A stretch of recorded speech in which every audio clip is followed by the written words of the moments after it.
Ladies and gentlemen, my name is David Ruff and I am head of Ruff Team Realty, and we are here to change the way that you structure your financial future so that you can become financially independent, and I'm going to show you some of the things to avoid to make you a lot more money. How to prevent massive problems when you're going to be selling your home, how you could save tens of thousands of dollars every single time when you're selling your home. Make sure that if you're selling your home, you're going to watch this before you go and do that. This is a big deal. Okay, so how are we going to prevent these high cost issues when we're going to sell our home? Let's get into it. This is for sellers. When we're dealing with sellers, this is where you can make a reasonable pre-inspection yourself if you know what you're looking for, only if you know what you're looking for.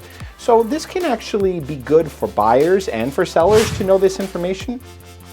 But remember, there's a big caveat here. If you know what you're looking for, we live in a world where you can get your home inspection license in a couple weekends, depending on your province or state that you live in. So you really want to be leaning on somebody who has a lot of experience. My inspector built homes for like 30 years. He knows everything about it, and I mean everything. He can talk your ear off, but you can learn a lot of stuff from him.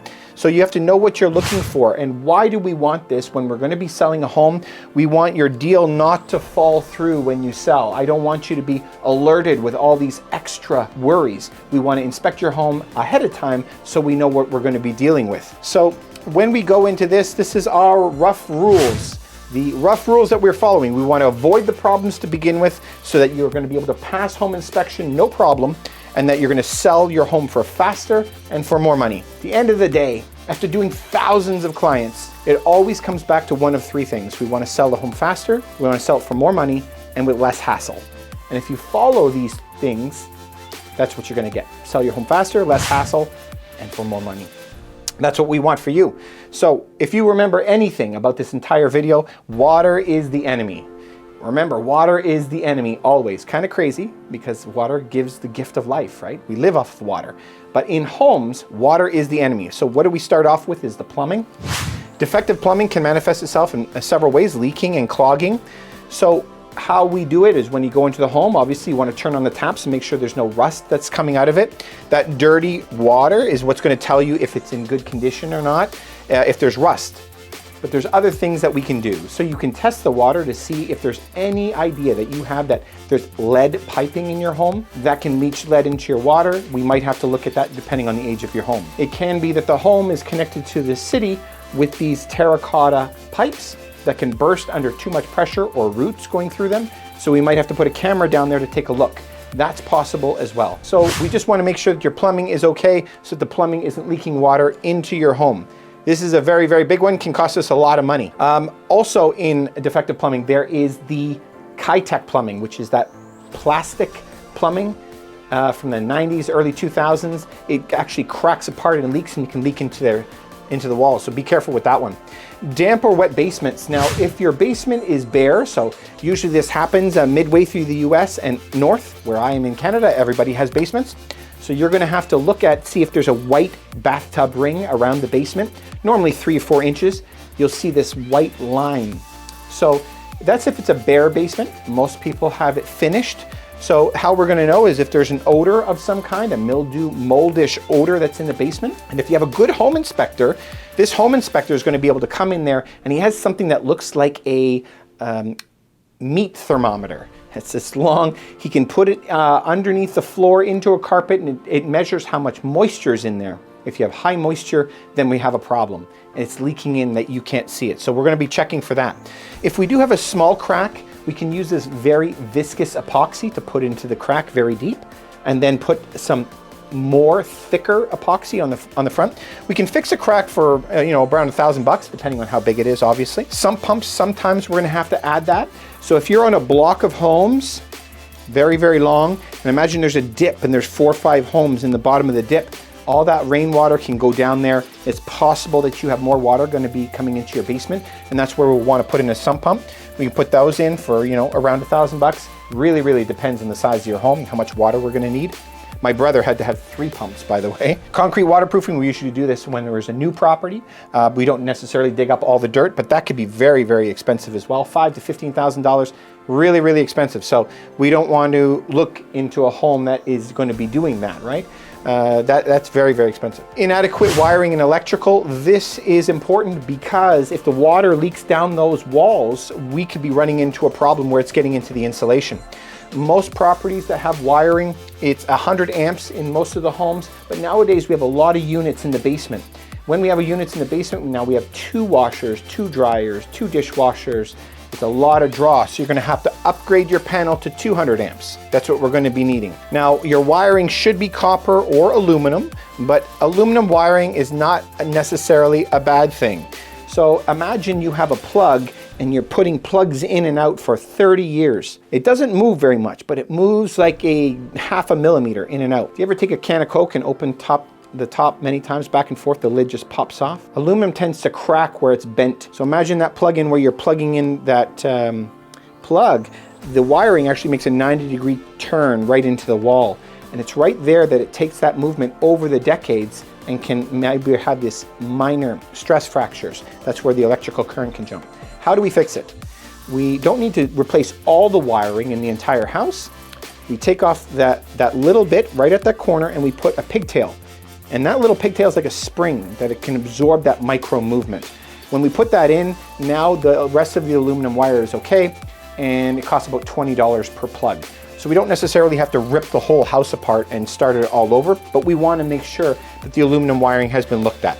Heating and cooling systems, obviously it depends on where you are. There's going to be a lot of condensation in the home, depending if you're very hot or cool areas, and we want to make sure that the insulation is good. Now, furnaces typically last 15 to 25 years. We want to make sure that your furnace, when you're going to sell your property, is in good condition so that we're not going to have a problem when we're trying to sell the home. Roofing problems. This is another big one.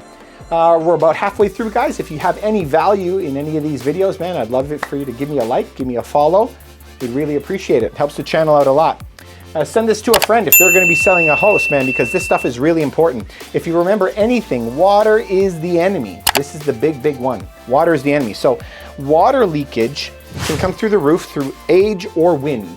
So normally, when you have those asphalt shingles, 25, 30-year shingles, they're going to start to curl upwards when they get baked in the sun. When you see that curl, you know you're going to have to change stuff, and the water can blow under those cracks and get into that plywood. If you do that, we now are trapping that water in the wood. It can turn very quickly into mold and then rot the wood. So if it's mold, there is mold killer that you can use. That could cost you $5,000, $10,000 to fix the mold, depending on how much there is in the roof. If we have to change the roof because of the rot, woo, that's mega money. When we're talking about water, you know, when we're on the roof, we also want to make sure the gutters are leaking. They're coming down the home and away from the home. We don't want it running and sitting right next to the foundation. That could be a big, big problem. We don't want this external problem to become an internal one. Now, how we're going to get into that. So damp attic spaces, when we're in the roof, water is the enemy. Remember, if you remember anything, that's what I want you to remember. There could be problems with the ventilation, but if it's coming in the roof, it doesn't normally stop there. It can run down the walls inside there. That's when we're going to get all the insulation that's wet, and we might have to change that. Obviously, mildew can form and start, not just the attic, it can run anywhere the water is.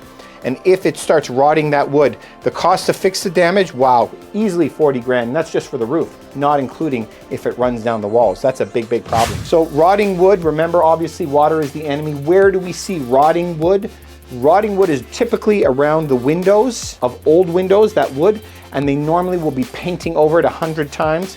So make sure you give it a couple pokes to see if there's any holes in there. We see it there, and we see it on decks a lot, where they'll just repaint it, and you're standing on rotten wood and your foot can almost go through it. So be very, very careful with that. The building inspector, he's most likely going to probe the wood, and that's where he's putting that little meat thermometer, it looks like, just to make sure that it doesn't have huge amount of water and rot that's inside of there. So that's very important. Masonry work, whew, that's very expensive. So that's the bricks, okay? So if you have a problem with the house, this could lead to cracks in the bricks. Now, you're not normally going to see a straight crack through brick. You're going to see it actually come down, across one, down, across one, down, across one, down, something like that, and then a crack through the foundation. Mega dollars if we see something like that. So always walk around your home to make sure that you don't have those massive cracks in the brick. Look for that pattern that I told you, down, across, down, something like that. Very, very important. Water is the enemy, man. I can't say that enough. You remember anything? That's the mega sentence that you got to pay attention to. Structural or foundation problems. Now, remember we were talking about the drains that come down by the side of the home? Those drains that come down by the side of the home, it has to push water way outside from the property. If it continues down the basement walls to the footings, now you're putting water down there, it's turning it all to mud down below. And that can lead to the house leaning one way or another. And that's what causes those cracks up the walls that we're looking for through those bricks. If you have your house leaning one way or another, big problems. This is like run away, not just walk away. I wrote walk away, let's change that. Let's say run away. So that's not something we want to deal with. Inside your home, most people catch it right away by saying, is the house crooked? Feels crooked to me, is it crooked? And you can buy these little $20 laser levelers, or just bring with you a tennis ball or a golf ball or something and put it on the ground. If you see it rolling in the house, you're going to know that the home has a problem one way or another where it's sinking. And so make sure that you're going to walk away from a property like that. Big, big, big problems. If you ever need us, this is our email address and this is our website. We're always there to help, and hope that you are going to make some really good decisions when you're selling your property. We're here for your health, wealth, and happiness like we are every single week. And if you have any questions, we're always here.